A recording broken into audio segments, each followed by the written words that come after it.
Senator Nihal Hashmi نے فدائیین والا کام کر دکھایا۔ انہوں نے اپنا کیریئر داؤ پر لگا کر وہ بات کر ڈالی جو کسی جمہوری ملک میں نہیں ہو سکتی۔ انہوں نے جمہوریت اور سیاسی نظام پر حملہ کیا ہے اور اپنے کیریئر کو پارٹی اور نواز شریف صاحب کے لیے قربان کر دیا۔ جیسے چاہیں آپ اس معاملے کو دیکھیں، حقیقت یہ ہے کہ اگر کوئی سیاسی خودکش حملہ ہو سکتا تو یہی تھا، اور اگر کوئی سیاسی خودکش حملہ آور ہو سکتا ہے تو وہ ہاشمی صاحب ہیں۔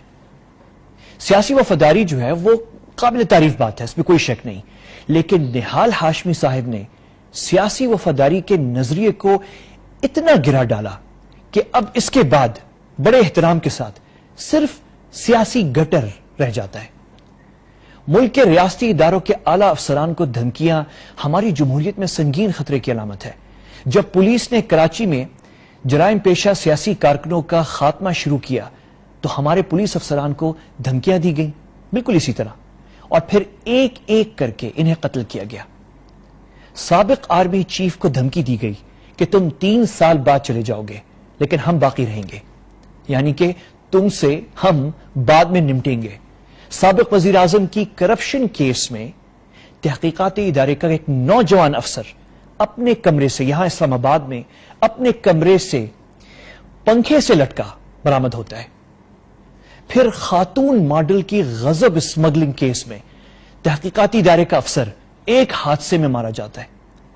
اور اب تو ہماری سیاست میں ماشاءاللہ اب ترقی کر لی ہے ہماری سیاست نے، اب دن دہاڑے ایک طاقتور وزیر اعظم کا احتساب کی کوشش کرنے والے جج صاحبان اور انویسٹیگیشن آفیسرز GIT میں اور ان کے بچوں اور اہل خانہ کو دھمکی دی جا رہی ہے، سرے عام، ٹی وی پر، اعلی حکومتی پلیٹ فارم سے اور وزیر اعظم صاحب کے قریبی مشیر کے ذریعے۔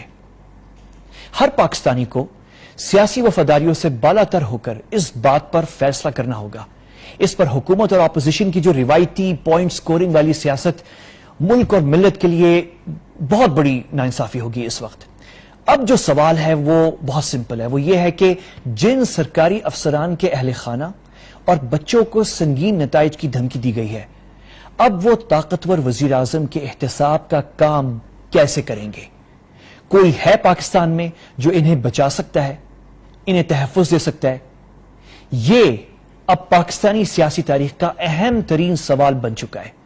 پاکستان کا انصاف پر مبنی اسلامی فلاحی ریاست بننا اس سوال کے جواب پر منحصر ہے۔ کیا ہم قانون کی بالادستی رکھنے والی ریاست ہیں یا پھر ہر قسم کے مافیا کے لیے سونے کی کان، شوگر ملوں کی مافیاؤں سے لے کر پرائیویٹ اسکول اور سیاسی مافیاؤں تک؟ حیران کن بات کیا ہے؟ حیران کن بات یہ ہے کہ اس وقت سب کو نہال ہاشمی صاحب کے مستقبل اور سزا کی فکر پڑ گئی ہے۔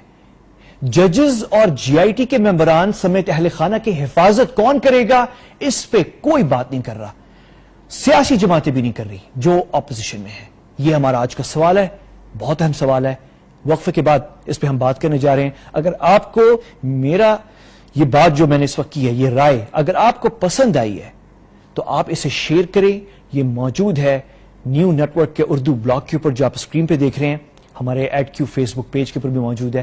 اسے شیئر کریں تاکہ لوگوں میں اویئرنس ہو، سرکس بنانے کے بجائے کہ نہال ہاشمی صاحب کے ساتھ کیا ہوگا، اس پہ بات کرنے کے بجائے جس چیز پہ ایک پاکستانی ہونے کے ناطے آپ کے لیے اور میرے لیے اہم ہے وہ یہ ہے کہ ہمارے جج صاحبان اور GIT کے ممبران جو ایک طاقتور وزیر اعظم صاحب کا احتساب کرنے کی کوشش کر رہے ہیں، ان کو جو دھمکیاں ملی ہیں، ان کے اہل خانہ کو، ان کے بچوں کو، ان کو تحفظ کون فراہم کرے گا؟